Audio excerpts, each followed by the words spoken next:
Your event on branding was just one of the stellar events we've offered. In fact, those statistics you shared with us were so eye-opening to me that for an initial impression, that 55% of someone's first impression is how you look.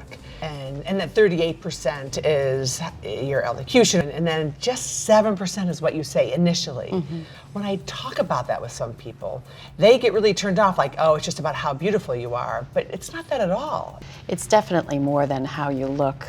The thing is, what you don't want is to have things going on, whether that's what you're saying, how you're saying it, or how you're showing up, undermining your brand, giving people the opportunity to be distracted by something that isn't really providing value. So from that standpoint, it's important to evaluate all elements of your personal brand to be sure that you're putting your best self forward, whether that's professionally, whether that's personally, in any endeavor in your life.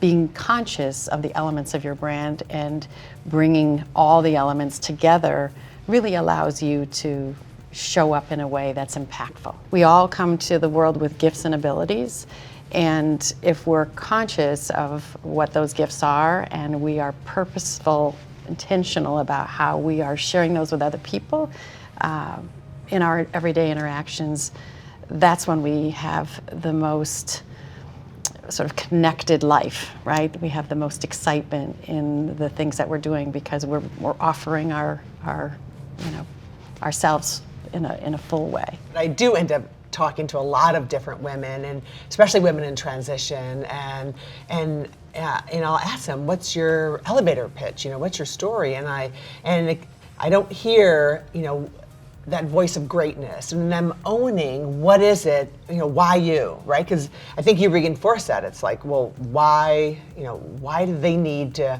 hire you or promote you, or, what is it that you're going to deliver, your statement of value, as right. you say. How do you help them actually then own that and make that happen? Well, the first step is awareness. There are a lot of people I find who really don't have clarity around their own value proposition. What are your gifts and abilities? How do you talk about those elements of you? How do you bring those to life? Even if somebody is a branding professional, most often they haven't turned that lens on themselves to really think that through. And so I think awareness of your gifts and abilities is where it starts. So I help, many people think about that. What does that look like? How do we talk about it? How do we actually articulate that? Because it's hard. It's for the first time, if you sit down to do that, you'll find it's pretty tough. And then you start to think about, okay, well, if that's my positioning, my uniqueness, how am I going to express that in what I say, in the language I choose, in the phrases I go back to time and time again? How am I going to have someone experience me to feel that value? So it is your messaging. It's also how you're engaging. Women, unfortunately, have developed sometimes some bad communication habits, use of qualifiers, use of the interrogative intonation when they're asking a question, but they're really not. How you deliver information and how you present yourself says a lot about your confidence. So it's important to think about not only what are you saying, but how are you saying it, and are you landing on people in a way that makes them feel confident in your abilities. And then the last piece is how you show up physically. Do you look like you've taken the time to present yourself in a polished, professional way, at least in a professional context? And it isn't about making a statement. The statement you make is by what you're saying. How you present yourself is really, in my mind, the goal is to not detract from what you're saying, is to enhance. But your clothing shouldn't be the show, right? This is the show, what's coming out of here and being presented, verbally. So that, I think sometimes people say, oh, personal branding, that's about fashion, or that's about, how I dress. And it's so much more than that. It's really making sure that your brand presentation is in alignment with the other things that you're putting out there verbally and non-verbally, And when all three of those elements work together, that's where you really feel sort of the magic happens, when you are bringing your best self to a circumstance and you feel like, you're kind of on. We've all been there from time to time. Totally. We just want that to be more often than not, right? Yes. Well, and tell me, the whole element of the intonation of increasing your voice like this, do you think, I think, is that more of an issue for women? Is it almost like we're apologizing? Like, I'm not sure, but do you think, or is it okay if I say this? I mean, where do you think that comes from? I'm not a linguist, but I would have to say, that I think you would call it a lilt, that intonation is a little bit generational.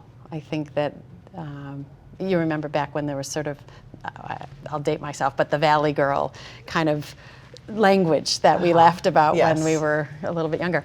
There's sort of an intonation that comes into vogue, I think, at different points in time, and I feel like that is what young women are hearing, and I think it's particularly young women who are adopting that communication style that unfortunately tends to undermine a lot of the other smart things they're saying, because it sounds like they're asking a question when they're really not. Right. Your process was so effective. You sat down with me. I was so fortunate, since you presented to the Women's Forum. We used me as the example, and you have a formula of I plus verb plus noun to state your brand, right? So I think you have a whole sheet of words that you could reference, and we came up with I envision possibilities. And when I describe that, everyone's like, oh, that's so you. In terms of, when I do actually help some people that are in transition and I brainstorm around, what's next, it's really about envisioning possibilities for them, but helping them own it, right? Establishing that trust to be radically candid sometimes, but then also in the work that we do to envision possibilities to help people figure out from their personal wealth or their corporate assets. I think it's the approach kind of we take overall. So how did you come up with that formula? It's such a great, it simplifies the process, right? Right. I laugh. I call it the professional Mad Lib. Again, I'll date myself, but those were the little. I love those Mad Libs. Yeah, we used to play those in the car. But actually, a friend, Judy Busby, who I worked with at Women Unlimited, actually gave me that formula, and I was doing just that, but didn't think of it in that sort of formulaic way. And I was like, oh, that's very simple. And it just helps people for whom this is a foreign concept wrap their head around it and gives them a starting place, just like a Mad Lib. Thanks for sharing that. So I'd love to talk a little bit about your experience with the Women's Forum. You really embody the essence of the Women's Forum, right? Our goal is to help bring women together, help make new connections, and you and another speaker actually went and developed a business together based on complementary consulting messages. You and your branding, and then Margot Domini with her styling. It is a great story, and I think that that word networking has such negative connotations for people. It's sounds sort of manipulative and just not organic. So I like to think of it as relationship building. And when I attended the forum and Margot was actually speaking, so much of what she was saying about the visual part of your brand really resonated with me and was a compliment from what I describe as the more strategic part of it, which is, the messaging and the, sort of your value proposition. And so to me, when I approached her after her presentation, I said, there are some interesting synergies. We should have a conversation.